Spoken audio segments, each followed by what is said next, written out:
begin the hearing. Some came a great distance, some came to object, and some were veterans of the fight to stop the pipeline in the first place. You will pay for your sins!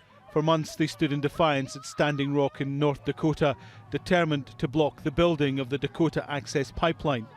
When the courts gave the go-ahead, the protesters were forcibly removed from the land. Now the company that built the pipeline wants to expand it, pumping twice as much oil through it. Environmentalists are worried. If you double the amount of oil going through a pipeline, if you do have a leak, you're going to have twice as bad a leak. So that's a real concern. The state has been hearing the case for the expansion and the arguments against. This is life. We're humans. We can't eliminate all risk. One of those objecting, the Sioux Tribe, the Native Americans from Standing Rock, their worries heightened by a leak at the nearby Keystone pipeline. I think that was an eye-opener. I would say it was a blessing.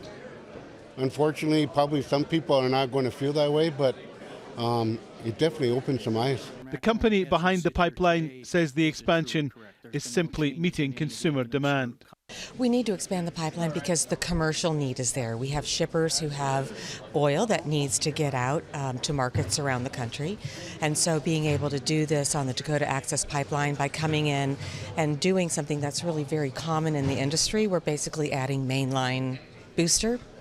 We're not doing any mainline construction. Public consultation on the expansion plans ends next week. The commissioners will then look at the evidence before making a final decision. If it gets the go-ahead, there's no guarantee that it won't bring more protests to North Dakota and to Standing Rock. Alan Fisher, Al Jazeera, Linton, North Dakota.